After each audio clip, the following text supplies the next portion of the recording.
anyị na Chineke nna nke pụrụ ihe niile onye ọ bụ naanị ya na-azọpụta onye ọ bụ naanị ya bụ okwu ya niile bụ ihe na amen anyị wee na-asị ezi ebube dị ngọzi na n'ụtụtụ na ịja mma na nsọpụrụ site n'ebighị ebi ma ruo n'ebighị ebi ise ise ise. Welcome, my amazing viewers. Thank you so much for joining me on my program once again. I appreciate you wherever you are joining from. If you have not subscribed to my channel, please kindly subscribe to my channel. Click the notification bell so that you'll be notified each time I upload a video. You will be among the first to receive it. Thank you so much and remain blessed. If you are joining me from Africa, Asia, Europe, America, Australia, or any part of the world, I thank you very much for your contribution. Please, each time you watch my video, go to the comment section and put down your comments. That is where we'll live. Well, why is Obasanjo meeting with Wike and Obi at a meeting Atiku may not be too far away from? That's a big question. Even more perplexing is that the picture of Obasanjo meeting with Wike, Obi, and 3 PDP governors surfaced barely 2 days after Wike reportedly met with the presidential candidate of the ruling All Progressives Congress APC, Bola Ahmed Tinubu, in that same London. And about a week after, Tinubu himself met with Obasanjo in Abeokuta. Now the question now is, will London hold the same old magic in shaping and influencing the direction Nigeria should take in 2023? Well, this is our talking point and our focus on the program tonight. I have 2 gentlemen with me. Joining me via Zoom is a university don with the Lagos State University in LASU, Professor Sam Odewumi. Prof, thank you so much. Can you unmute yourself? Okay, thank you, and we appreciate you for joining us. I've unmuted myself. All right, thank you.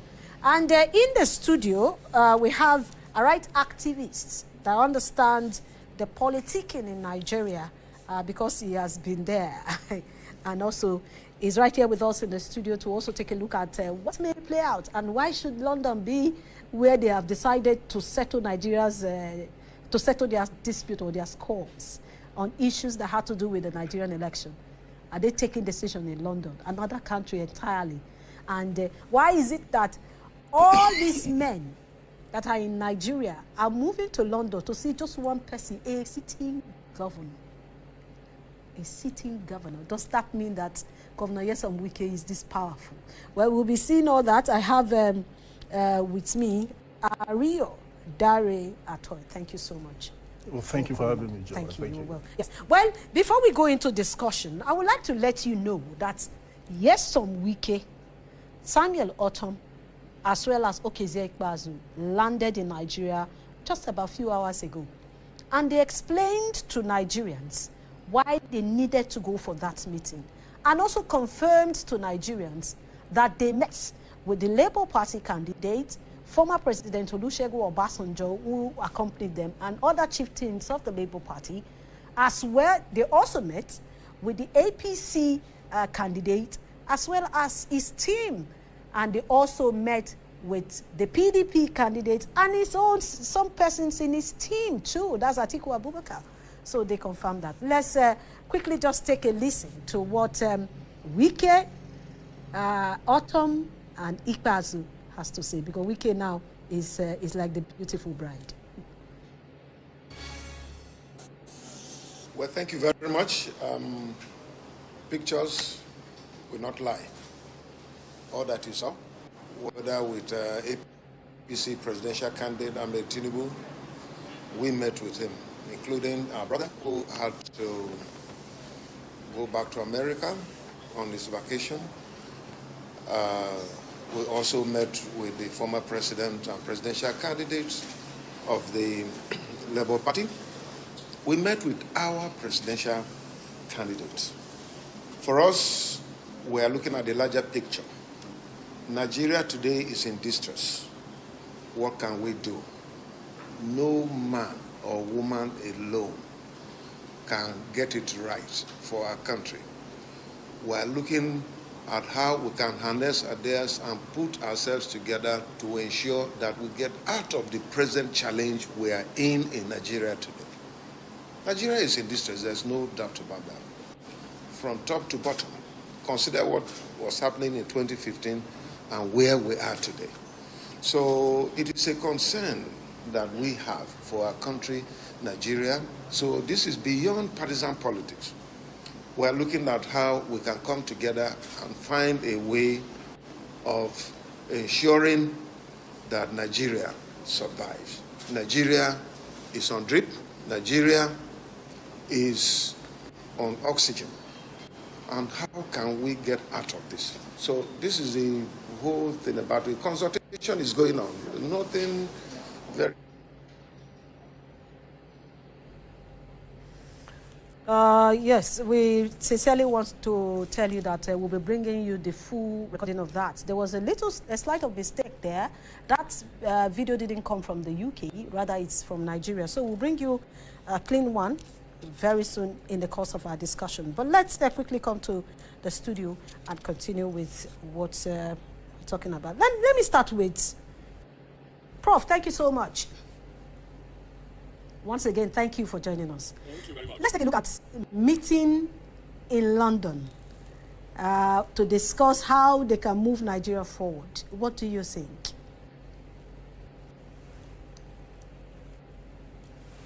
There are two dimensions or two perspectives, but all of them are on the lighter side. That is why they have to be going to London. London being where they bury our placenta for independence.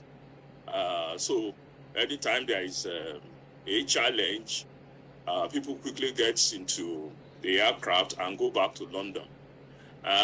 Those people may give you excuse also that they want confidentiality, because you can't trust right from the person that is serving the tea at the meeting to the manager to the room where you are staying, anywhere you are staying in Nigeria, because personally, I would have preferred they are holding the meeting in Obutukatu Ranch, Tinapa, or even Obasanjo Farm.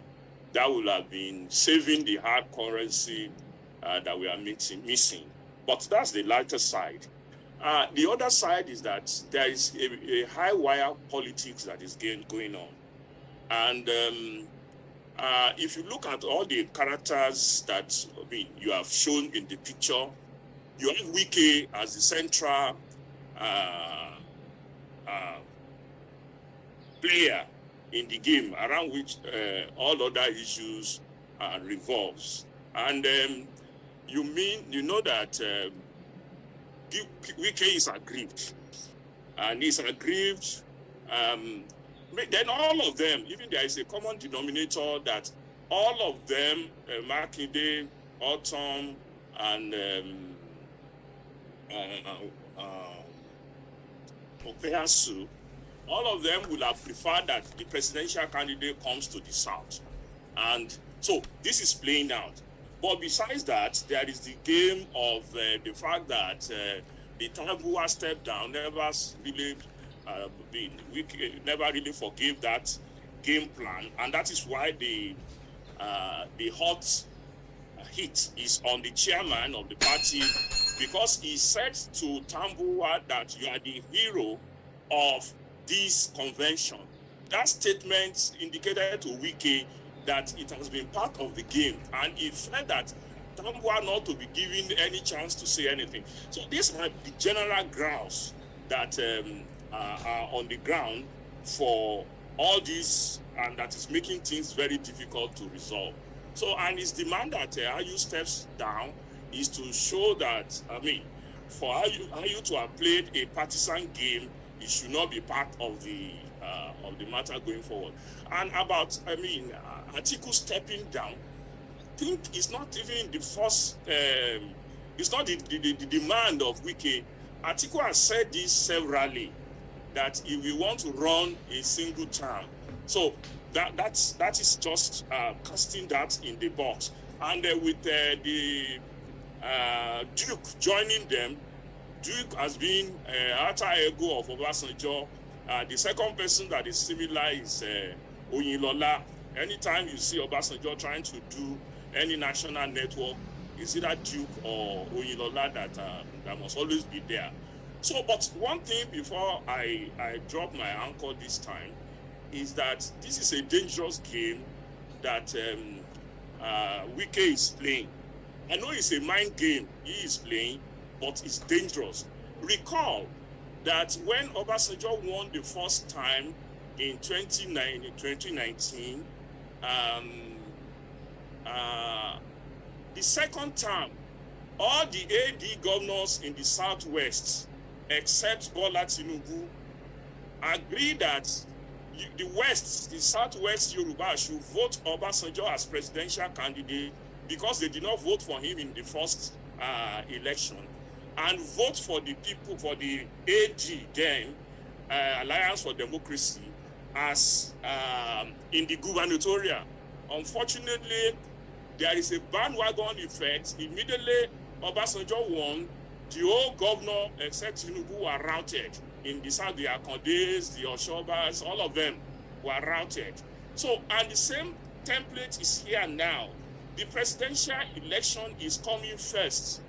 Therefore, you may have a bandwagon effect that may make it difficult for the Wike, Makinde to regain the momentum in case they have alliance with anybody else, whether Labour or whether it's always very easy for the person that gets the big ticket, that is presidential election, and the frustration of the electorate, because most of those who believe your party will not want to go out, so that there may be a rollover. So let me stop here and say that there is a mind game, but it's a dangerous game.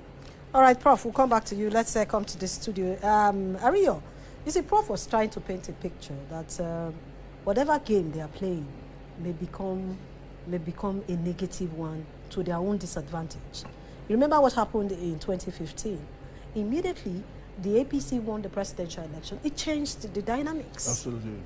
And we saw PDP losing states. PDP that was the incumbent losing states because people will want to toe the part of the party in power. So, and he is saying Wike should be careful. But let's first of all begin with the London meeting. Don't you think it's somehow that you take a meeting out of Nigeria to London? So does it mean that they cannot hold such meeting in Nigeria? Let's look at the monies that they have spent. Ijoma, I think I share the same concern with a lot of Nigerians who believe that people are elected to serve the interest of the country without of political necessity, jetted out of the country to have meetings in London because of disagreement, intra-party disagreements, and also be having, let's say, inter-party also meetings. For all it's worth, I think they shouldn't be encouraged. And there are younger ones in politics, and I don't think they should be the norm, shouldn't be the order of they can come out and tell us that they have their own reasons. But I'm always worried that when it comes to politicking, politicians don't look at the costs. They don't look at the cost of politicking. The only time they look at the cost is when it comes to governance. That is when they talk about we can't give labor this, we can't give workers this also amounts, we can't give so amounts to a percentage to the education sector and all of that. But when it comes to issue of politicking, I believe that they can go at any length. Be that as may, I also understand that political exigency sometimes demands that people hold meetings in a very discreet format. And that could have been the reason why they all went out to have this meeting. And maybe it also falls into their less busy schedules as executive governors in their own respective states. But I don't think it's not something we should really be indulge or encourage one way or the other. However, to the issues, Ijoma, I think the PDP has to be very careful. Number one, you don't have the numbers. I don't think they are doing their working their numbers, dealing with their strategies and looking at the mood of the nation. Even with 13 governors intact, nothing is sure for you as a party. Now you have about 5 governors on one side, almost 1 undecided. The others, we don't know how many are even with Vice President Atiku Abubakar. I think it's a very difficult one for them. Now, the situation they find themselves now, they are likely going to do 3 phases of negotiations. One is ongoing, which is intra-party. The next phase will be, if they succeed in having their 13 plus 1 in waiting, which is Osun State, and they have 14 before the election. Now, as a realist and as someone who is conversant with Nigerian election history and the dynamics, I would say that they do not have the numbers. It is not automatic that PDP or the opposition will harvest the frustration of Nigerians. And if they are not sure about that, they should look at the last 2 elections in Ekiti and in Osun State. The margin of victory in Osun and what happened in Ekiti doesn't justify the fact that the colossal failure of the Buhari administration will automatically translate to votes for the opposition. No, we know that APC is an historical failure, haven't failed to meet the expectations of Nigerians, but the numbers, and we are in a situation whereby hunger has been weaponized, and vote buying has become a serious issue, and the norm, which is really significantly deciding an aspect of our election. So it is not the best time for members of the opposition to grant stand. I would say both camps left it late. After what I would say the sacrifice made by Governor Tambuwal for Atiku. For me, when I look at some of the demands, I don't know of others, the only thing that would have been difficult for the Atiku camp to meet would have been if the Wike camp had insisted that the vice presidential candidate steps down. No. Okay, step down for their own camp. That's the Wike camp insisting, because don't also forget. But don't you think it is late? No, that's what I'm saying. That would have been the most difficult thing. No, I said that would have been the most difficult thing. That's my own thought, yeah. Because when you look at it, the Atiku camp, have the presidential, have the vice presidential candidate, which is their right. But however, we've talked about, I think, I've listened to that on your program, how the process of the selection of the VP was not properly managed. The party did not properly manage it, and that actually also led to further misgivings. Now, the Wike camp is not asking that give us the VP camp. I mean, the VP ticket, which would have been a near higher price like the concession that Tambuwal made that helped Atiku to win. Now, what is in play here? National chairman. One term. Maybe one term for president. Now, when you look at it critically, these 2 demands are more in the interest of Vice President Atiku than in the interest of Wike. Why? Why did the PDP lose out in 2015? Apart from the issue of zoning, because President Goodluck Jonathan, was going to seek a second term, and some people perceive that ordinarily the North should have completed the term of Jonathan and all of that, that later led to some people moving out of PDP. President Jonathan also failed to give the Southwest any significant position, which helped the APC to strengthen their inroad in the Southwest. Don't forget that. For the first time in the history of Nigeria, in the hierarchy of position, between 1 to 11 or 12, Southwest was absent. That was under the Jonathan school. And you can't do that in a nation where you have Southwest and Northwest and you had no presence. It's really bad. We know that the vice president, the ensemble was from the Northwest, but it wasn't that strong. Now, let me just quickly add this. 2019, Governor Wike also contributed to a bit of the minus when he supported the South-South to be the chairman of the party. Southwest was not in play too. They lost that election, even though there are controversies. Now, you don't need anybody to tell you as a party, based on the history of your own party, based on the numbers that will come out. They said that because the chairman has come. Adibi your child is not even being accused of making some statements that are injurious to the thinking. I was expecting that a PDP that wants to win election would not even need to be told before reallocating positions. Southwest, can we give Southwest national chairman? Call your leaders. Can we give Northwest the DG campaign? You know, so that you cover all these critical zones. Yeah. The strongest zone politically, Southwest and Northwest, are not in play for PDP. And people are saying that the national chairman can wait till after election.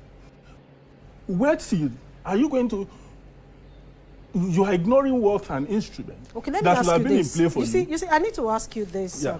I'm asking you on the fact that I have read some of these political parties' constitution.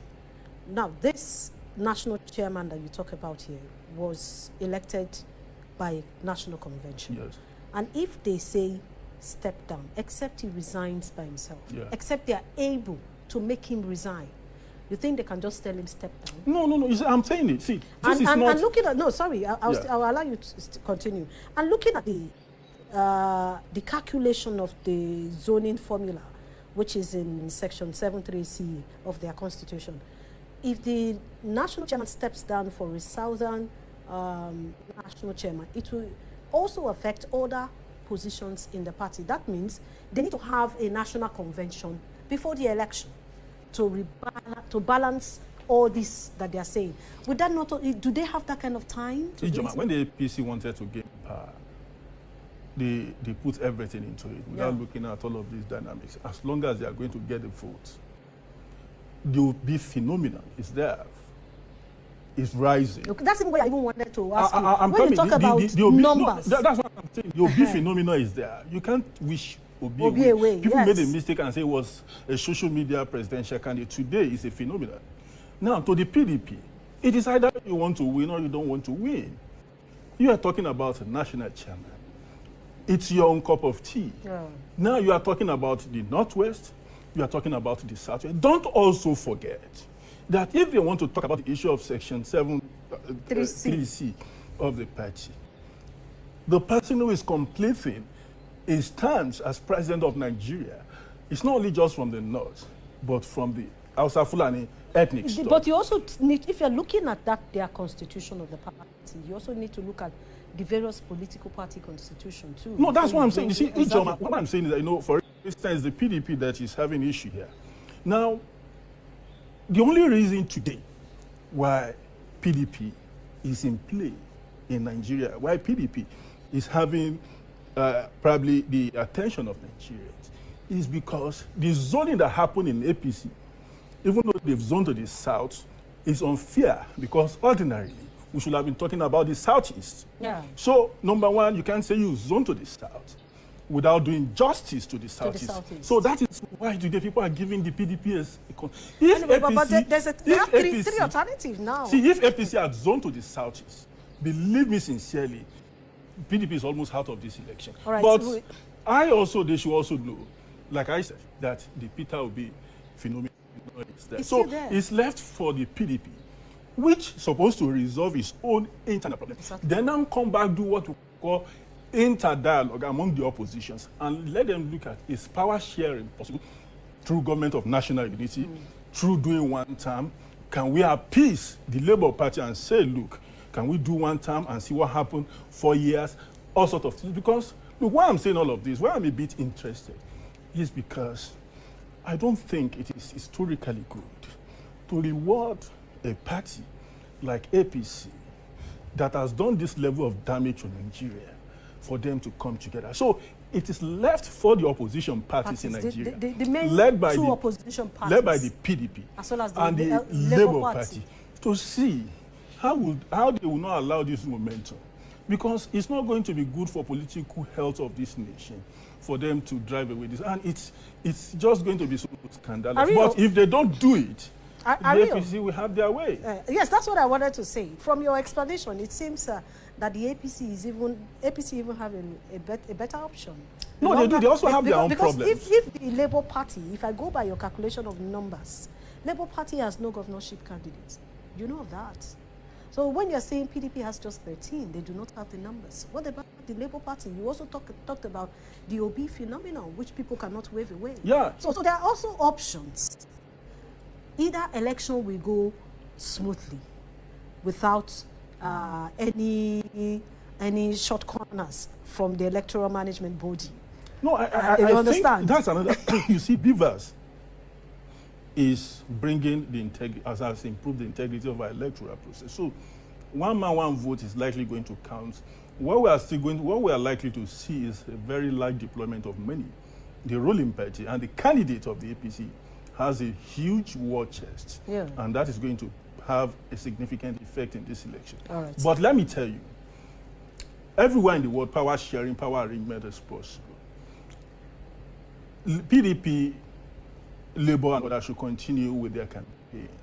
When they get to October, they should work out their numbers, get independent survey, assess, do we have the numbers? Now, if you don't have the numbers, if Labour has the number, and when you have the number, it means that you must have at least 20 points clear, 20 points at the minimum, clear of the ruling party. If you don't have that, with the war chest of APC, that 20 points could be eroded on election day with vote buying. Now, what that means is that if they look at their numbers, Obi will see what is going to be like the futility of our good showing. PDP will see the futility of our good showing. Can we have a sort of an arrangement? Israel, when they wanted to bring down Benjamin Netanyahu, Bennett and Lapid of different parties, and for the first time an Arab party was brought to the coalition. And you know who took the first step was even the junior party, which is Bennett. Bennett has about 7 deputies, while Lapid has about 17 deputies.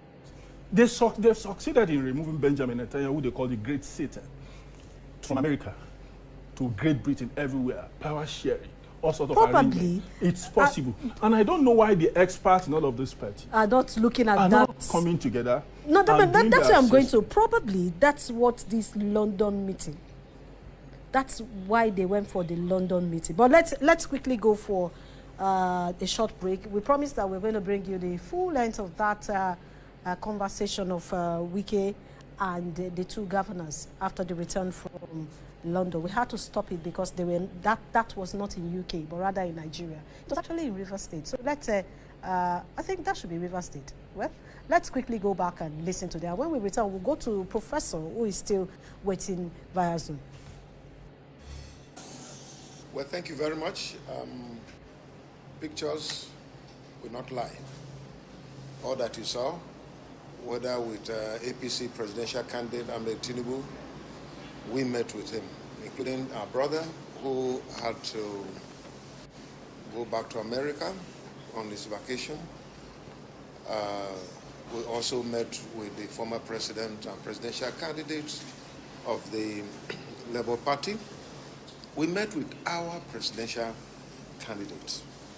For us, we are looking at the larger picture. Nigeria today is in distress. What can we do? No man or woman alone can get it right for our country. We are looking at how we can harness ideas and put ourselves together to ensure that we get out of the present challenge we are in Nigeria today. Nigeria is in distress, there's no doubt about that. From top to bottom, consider what was happening in 2015 and where we are today. So it is a concern that we have for our country, Nigeria. So this is beyond partisan politics. We are looking at how we can come together and find a way of ensuring that Nigeria survives. Nigeria is on drip. Nigeria is on oxygen. And how can we get out of this? So this is the whole thing about it. Consultation is going on. Nothing very concrete to tell you that this is what we have concluded. The consultation is going on and we continue to go on. We are still going to meet here. Still going to meet some other time and see how we can work to ensure that the project Nigeria works. We must find a way to rescue our country, not only for this generation, but for our children and grandchildren. And this is a country with great potential, and we have people everywhere. And we think that it's important we engage across board. We're also looking at speaking with civil society organizations and those who have ideas, Nigerians in the diaspora. All the resources available in this country has to come together at this time to see how best we can move forward. And the existential nature of this need has belittled whatever partisan differences we have. And going forward, I think the interest of Nigeria is paramount. We met with the presidential candidate of All Progressive Congress. We met with our leader, former president of Nigeria, Chief Obasanjo, and the presidential candidate of the Labour Party. We also met with our own presidential candidate, and I can say confirm this is the first time as a team we are meeting with the presidential candidate, so you can see all those rumors and this and that. But for whatever it is worth, like I said, consultation is ongoing. What we're talking about, like he said, is for the interest of Nigeria and Nigerians. It's not any interest in a parochial, no, being centered on one person or group of persons. So we believe that what is going on, it will be for the interest of Nigeria at the end of the day. Consultation, like I say, is still ongoing. Nothing we can say now that has been concretized. Discussions are going on, and we believe that whatever that's going on now is for the interest. Don't mind some people who do not believe in the existence of this country. Some people who are just interested in their own. Some people who only know how to produce their own children as governors or members of National Assembly. It is unfortunate that is the country where we are in. A man finishes to be a governor. Now what the man does again, how his own son will be a governor. And this is what has been part of the crisis we're having. You know, it's unfortunate. And these are the kind of people who say they are leaders of this country. What example are they showing as leaders of the country? What are they showing? The leadership is not about you. Leadership is not about you and your family. Leadership is about everybody. Somebody finishes 8 years as governor. Somebody brings his own son to be governor. Brings his own son to go to the National Assembly. It is only in this part of the world that you can see that. When we're talking about poverty everywhere. And these are people who do not mean well for Nigeria. The only identity they have is a religion and ethnicity. Not, I'm a Christian or I'm a Muslim. I'm a Fulani or I'm an Igbo. That is just what you say. Nigeria cannot move except they think that it will be them. That's why we are. See, this is a country where someone with a primary school certificate can become a Minister of Foreign Affairs. It's on primary school certificate becoming a Minister of Foreign Affairs. That tells you how bad this country has gone. But we believe that with the new thing going on, it will be a thing of the past. No amount of insult, no amount of blackmail will deter us from doing the right thing. So we are opposed for it and we won't go back. Oh, thank you. Thank you.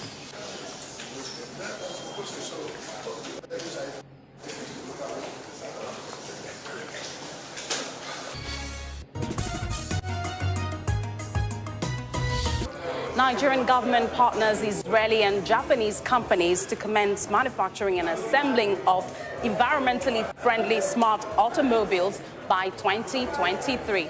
Plus, National Broadcasting Commission temporarily suspends shutdown of AIT, others over renewal of operational licenses. Hello, I am Ifeyinwa Wobi. Join us for these and more on the AIT News Hour. Well, you just listened to the three of them, the three musketeers. They're supposed to be four. One of them, as according to what Governor Nyesom Wike said, had to go for vacation in the U.S. So they have told Nigerians why they went for the London meeting. So it's like high-powered deliberation. So it's not just because if you listen to the three of them, you observe that what Rio mentioned may be playing out in that. So let's go to meet with Lagos. Prof, thank you so much for still remaining with us. I'm sure you have listened to the three of them and the reason they gave for holding the meeting in London, but Nigerians are still saying, why choose a foreign land? Why waste our money? Why take money to the foreign land? You stay in the hotel, you pay bills. You go with your flight, you pay bills. And you're spending our money outside Nigeria. Why not hold it in a very conservative way here in the country? And one question I would also like to ask you is, why is the former president, Olusegun Obasanjo, meeting with Wike and the PDP governors? Why is the former president, Olusegun Obasanjo, and the candidates of the Labour Party meeting with Wike? We will understand why the PDP candidate went to London, probably to ensure or to see how they can resolve their internal crisis. But why is OBJ and Obi meeting with Wike in London?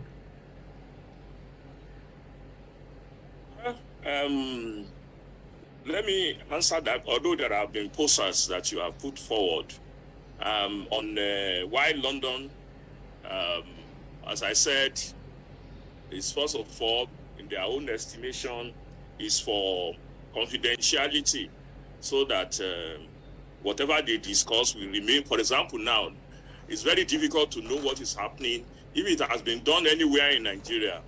As we say in Yoruba, Ukiri, there is no way we would have had everything, even before they leave the. So that may be a reason, but also there may be a reason that you have not. We have not addressed our mind. There could be 1 or 2 hours of medical checkup, and of course, for those who are going to US for their holiday. So. Leaving that, because then because of our umbilical cord that is tied to Britain, because another point that we might not have addressed our mind is that the British government may be playing a bigger role.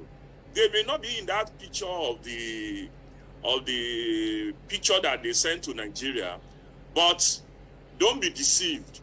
The British government may be behind the scene, arranging, networking, brokering meetings, because it looks like a high-powered discussion. But the larger picture that they mentioned is the question of that the power should rotate to the south. That's the biggest that I feel cut across all the people that are on that stable. Besides the fact that everybody know that they want to wrestle power from APC, but all the same, they are not very happy that the candidate of the PDP came from the north. So now there are some. Now that to the question of Obasanjo, Obasanjo has always been a loose cannon when it comes to Nigerian politics. He's a very difficult person to predict. But once he has made up his mind in this game, we will get to know where he is. We know where he is not, but we will know where he is and what he's trying to play out. But I find out that for a long time now, Obasanjo has been more of optics than electoral asset, because all the people he has been supporting, except besides Buhari in his first coming in 2015, he has not been able to push through what he wanted. Obasanjo is basically gunning for a third force. He has worked on that hard, but it's to get the third force in the country is not a picnic. Thank you so much for your patience to watch from the beginning to the end. I hope you have learned something from the video you have just watched. The video you have just watched is to bring information to your doorstep and for educational purpose. It is not to demonize anybody. Let us watch continuously and see who can be able to make a sense out of every nonsense we are seeing. We must continue. We move. It doesn't matter what they do. It doesn't matter what they say. They will kill us. We will kill them. At the end of the day, Biafra is here. Thank you for watching. If you have not subscribed to the channel, please kindly subscribe to the channel. Click the notification bell so that you're notified each time I upload a video. You will be among the first to receive it. Thank you, and remember this. Bye-bye. See you again.